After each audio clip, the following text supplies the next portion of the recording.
Hi everyone, this is Dr. Tori, and today we're going to talk about the organic acids test. This is one of my all-time favorite tests. I love it because it shows us so much at what's going on in the body, and it really allows us to figure out where we need to dive deeper. This test will look at the gut, it's going to look at brain chemistry, it's going to look at vitamin levels, it's going to show us, how your body is handling a lot of different things, and then we know what areas we need to explore more. Do we need to look more in the gut? Do we need to look at environmental toxins? Do we need to look at molds? This test shows us a ton, and it's very, very helpful and gives us just a ton of useful, great information. So when we look at this test, the beginning of it is going to show us the intestinal microbial overgrowth. So it starts with the yeast and fungal markers. And so when you look at number 2 and number 4 and number 5, this is going to show us mold. It's going to show us aspergillus more specifically. And so when we see 2, 4, or 5 high, we know we need to look and do what's called a mycotox test. And that's going to show us what type of mold we're being exposed to. So do we need to look at, is there ochre toxin, for example? And we'll be able to kind of figure out really what they're being exposed to, so we know exactly what they need to look for. If there's water damage in their house, they can look and see if the mold that they have in their house matches what's found on the test, or if it's, work or wherever it is, they kind of know where they're being exposed. Sometimes you're exposed in, water damaged buildings. Sometimes you're exposed in food. And so it can be exposure from a few different ways. But if you don't remove yourself from the exposure or get the exposure taken care of, if it's something like your house, you're not going to really see the progress that you're wanting to make, even with antimicrobials, because you're continually exposing yourself. So figuring out where the mold's coming from and what type of mold it is, you kind of have to play a little bit of detective, but it's definitely necessary to know what's going on. Then we look at number 7. Number 7, arabinose. This is the Candida marker. And so Candida is a fungal overgrowth in the gut, and this is a marker that we see quite frequently, pretty high. And so with Candida, it is a fungal overgrowth, so we definitely will start to put in some antimicrobials. But another aspect of fungal overgrowth is you have to make sure that you pull out sugar. Candida loves sugar, and so this is where we'll put people on sugar-free diets. This includes fruit, this is going to be grains, this is going to be things like legumes, all very, very important to pull out to make sure that we're not being feeding these infections. And so when we see Candida, usually in the functional blood panel, we'll see in the blood work, we'll see some sort of pattern of infection.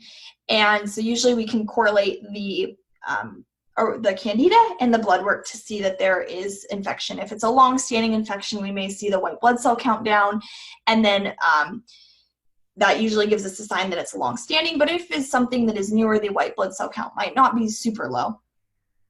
And then we go down into the bacterial markers. These bacterial markers show us, this is your good bacteria. And so when we see that these are really high, this is something we know that their good flora and their bad flora are very out of balance. We call this gut dysbiosis. And so when we see gut dysbiosis, we know that there's more things going on in the gut. When you have infections or you have parasites, gut dysbiosis is very common because the normal ecosystem of your gut has been disrupted. And so it's not uncommon to see high markers 10 to 14 when you have things like number 7, arabinose is high, because we know that that's an infection. This one also is showing that he has aspergillus mold. So we know that there's a good amount of infection there. So gut dysbiosis is definitely something that is very common to see. When you see number 14, the DHPPA is high, sometimes that can be kind of an indicator to look more towards SIBO. Just shows that there's some beneficial bacteria overgrowth. You can correlate that with the classic symptoms and see if that's something you're working with. But these guys are basically just looking at gut dysbiosis. When we look then at Clostridia are a really fascinating branch of bacteria because they can cause a lot of symptoms. They can block a lot of conversions. They can be very, very disruptive to our body, to our brain chemistry. And so it's a very important one that we're looking at. And so the most common markers to see are going to be 16 and 17 higher. Those are usually the ones we see. But number 15 and number 16, all of these are all Clostridia. And so with that, we know it's a bacterial infection of the Clostridia family, and so we can address that. And so this person has a bacterial infection, has gut dysbiosis, has Candida, and has mold. So a lot of different infections going on in the gut. Then we go and we look at the oxalate metabolism. And so when we look at oxalate metabolism, oxalates are basically a metabolite that's produced. It can be produced by a few things. It can be produced by an infection. Candida is a huge producer of oxalates, and it can be produced by food. And so when you look at this one having high oxalates, you can say, okay, we'll go back to the Candida and we say, okay, you have high Candida here, but it's not crazy high, and his oxalates are very high. And so we say, okay, it's probably a combination then. It's probably food, and it's probably the infection. So getting rid of the infection is going to be a huge part of bringing down the oxalates, but also we need to reduce the foods that are high in oxalates. So this is going to be nuts, spinach, berries. A big one for a lot of people is celery juice. I know right now the biggest trend we're seeing is everyone's drinking celery juice. Well, celery is really high in oxalates. And so if you have high oxalate levels, you have a Candida infection, your oxalates, you really can't afford to be, pounding oxalates. And so celery juice is very high in oxalates. So removing those foods is also going to be very beneficial. There's also supplements that you can take to remove oxalate levels. Calcium, magnesium supplements will help. B6 will help. All of those are really helpful in bringing down oxalates as well. Then we look at lactic acid and pyruvic acid. These lactic acid will go up when you have infections. So it's a metabolite that's going to be produced by infection. So it's something that, when we see infections and lactic acid, that's definitely where it's coming from. When we go into the mitochondrial markers, mitochondria are the powerhouses of your cell. If your mitochondria are struggling, you're not going to have the energy that you want. And so some people have mitochondrial genetic defects, and so you can tie this test in with the genetics, and you can see if they have any mutations in their mitochondrial markers, which might make their mitochondria work a little bit more sluggish.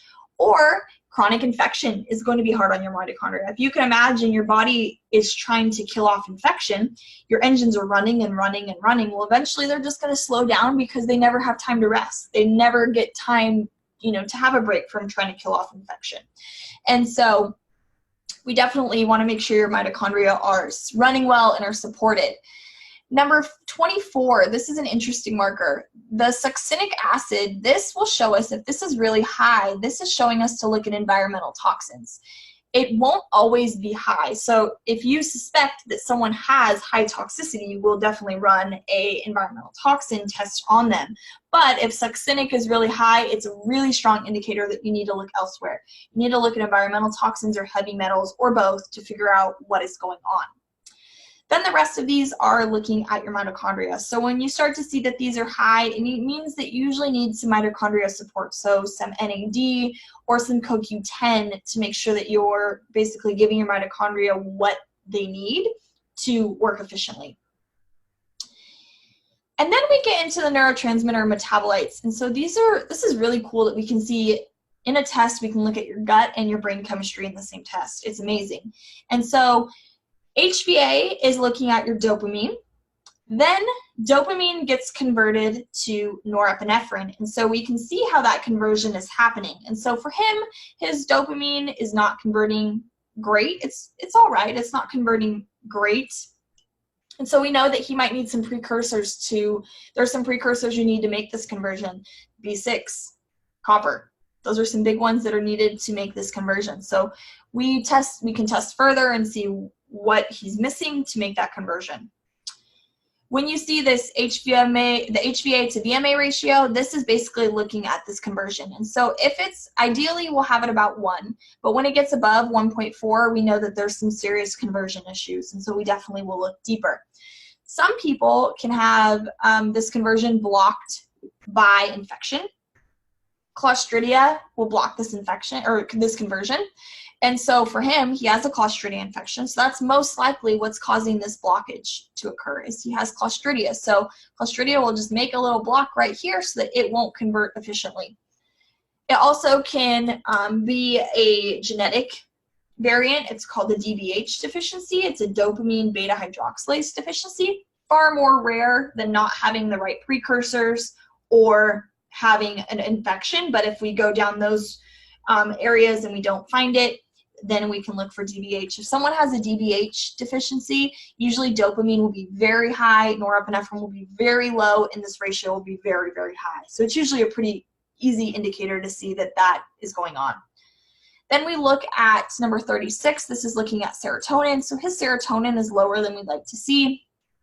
And so, you know, when we know that there's gut issues going on, your gut is responsible for making about 80% of your serotonin. So I wouldn't expect his serotonin to be very high with those multiple infections, and I wouldn't expect it to naturally get better on his own until those infections are cleared and we start to re-inoculate his gut with some really good beneficial bacteria so he has the bacteria needed to make serotonin. Then we look at quinoleic. Quinoleic is a really cool marker. It shows us neural inflammation or inflammation in the brain. And so when we look at quinoleic, his quinoleic is low, but sometimes when we see that it's high, this can be related to brain injuries, you know, concussions, falls, that kind of stuff, or it can be due to massive inflammation in the body or inflammation in the gut. So, you know, massive infections have been known to raise quinoleic up fairly high. And so when you see that quinoleic is high, it also can be due to environmental exposure and heavy metals too. Those are big drivers of high inflammation. So when we see high quinoleic, we definitely want to figure out why it's high, what is the underlying cause, and then we want to, you know, there's things we can put in like resveratrol is wonderful, glutathione to help detox. There's certain supplements that are just amazing at bringing inflammation down. Then we go into our ketone fatty acid oxidation. And so when you look at number 42 and 43, if these are high, you have to go back and you have to look at Candida. These will be higher in someone with Candida. And so you have to go, okay, if say number 42 and 43 were very high, if they have Candida, then there you go. There's no issue there. And then we look at numbers. So basically, the rest of these can kind of be off for a few different reasons. 44 and 40 through 48 can be off due to fatty acid oxidation disorders. It can be from a carnitine deficiency. It can be from fasting. So if you have someone that's doing something with intermittent fasting, you need to ask, are you fasting? Are you not eating? You know, did you do this test while fasting? Because that can drive these markers up. Were you having a lot of MCTs? Are they doing something like bulletproof coffee or adding coconut oil to their smoothie in the morning? That can drive all of these up. And then you look at individual markers. And so subaric, if that's high, that can be, you know, associated with your overnight fast. That's your classic fasting one. And then the adipic, that one, if it's high, is definitely we call it the junk food marker. And so someone, if they eat a lot of junk food, that one can be really high. So you kind of have to look at this whole picture and then break it down and try to decide what might be the issue. Is it really a fatty acid oxidation disorder, or are they just fasting or do a lot of fats? So you kind of have to be a detective again here. Then we go into these nutritional markers. Nutritional markers are really cool because they're showing us what's in your cells, not what's in your blood, but what's actually in the cell. What gets confusing is that you see these little asterisks. Asterisks are backwards, so high is low and low is high. And so when you see his B12, you would think, oh, he's on the high end, but he's actually more so on the low end of normal. B6, his B6 is a little bit low, and we talked about needing B6 for multiple conversions, so this is definitely needed to break down our oxalates, and it's needed in some of those neurotransmitter conversions, and so we would definitely want to bring his B6 up. B5 looks good. His B2, you would look at this, you know, and you would think, oh, it's on the lower end, but it's one of those, the riboflavin is one of those tricky ones with the asterisk, so he's actually on the upper end of normal. He's great there. Vitamin C, needed for a lot of conversions, and so he's very low. We definitely want to see his vitamin C higher. CoQ10, he looks good. We'd want to see that CoQ10 somewhere in this middle range. If your CoQ10 was low, you would link back and you would look at those mitochondria, whereas mitochondria off Or his mitochondrial markers off? And if they were, then was his CoQ10 off? And if his CoQ10 was low, you would say, okay, I think you need some CoQ10 to support your mitochondria. And then biotin is the same way, high is low and low is high. Then we go into number 58 and 59. These are glutathione markers. And so his glutathione is very, very low. Glutathione's interesting. It's probably my favorite supplement and favorite. I love glutathione. I think it does so many amazing things. And so glutathione, we can look. Some people genetically need glutathione just in their normal day life. They don't detox well. And then when you have any sort of chronic infection, chronic inflammation, glutathione is the first chemical used in the inflammatory pathway. And so if you've had anything chronic going on, your glutathione stores get used fairly quickly. And so we'll see that glutathione will be low. So if we see glutathione, it's one of those backwards one is low, we definitely need to supplement with some glutathione to bring this back into range. Number 59, 2-hydroxybutyric is interesting because it can mean a few different things. And this is, again, where you have to play detective and you have to figure out what it means for you. So it can mean low glutathione, but more often than not, it means that they need methylation. They have some sort of methylation issue. And so this is where testing the genetics or going back to the blood and looking at homocysteine levels would be really, really beneficial for you, because you would be able to see, okay, am I methylating? If your homocysteine's higher, or you've looked at your genetics and you see in the methylation pathways a bunch of mutations or a bunch of variants, then you know, okay, I think I need some methylation supplementation to bring this back into range.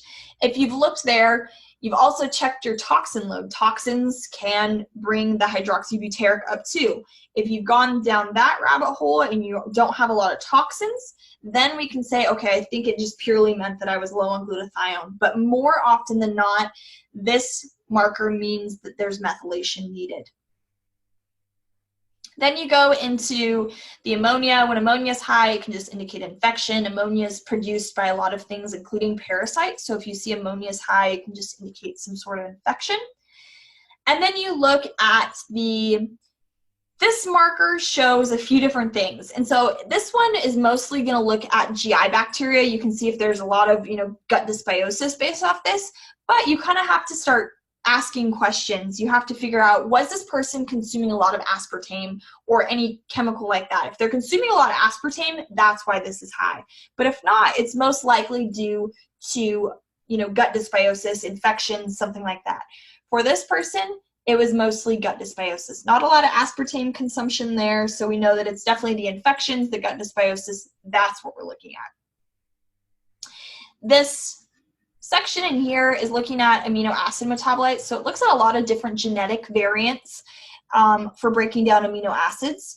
And so if something does pop up, it'll tell you exactly what genetic variant this person has. This one does not have any. And then we look, the last thing on this test is phosphorus metabolism. And so phosphorus is vitamin D dependent. And so sometimes when you see this very low, look at someone's vitamin D. If their vitamin D is low, then their phosphorus is most likely going to be low because it's vitamin D dependent. And so, just check into vitamin D and make sure their phosphorus is within range. Then they go into creatinine. This is what makes this test really valid, is they test your fluid intake and they see how hydrated you were. And so the numbers are going to change based on hydration level, because if you're really hydrated and they didn't change the markers, it would look like you would have low markers compared to someone that was dehydrated. So this is basically just the validity of the test. So that is an organic acids test. It's very, very fascinating, very, very insightful to the body. It shows us a lot of what's going on. It gives us good ideas of where we need to go. Do we need to look at mold? Do we need to look at environmental toxins? Do we need to look at heavy metals or neurotransmitters a little more carefully? It shows us all of that, so it's a great starting point, a really good test that is just a pretty good overview of the body, and it really helps us. We can tie it back into other tests, and so we can say, okay, we saw this pattern in the blood. We saw high homocysteine in the blood, and we're seeing this issue with methylation here, so we know there's methylation needed. Or we saw this pattern of a low white blood cells, and high monocytes and lymphocytes, so we know there's infection. Something like that. We can tie it back in, which is really cool. And so it's a very, very good test just to show us exactly what's going on in the body and what we need to look further into. So I hope you guys all learned something, and we will talk again soon. Have a good day. Bye-bye.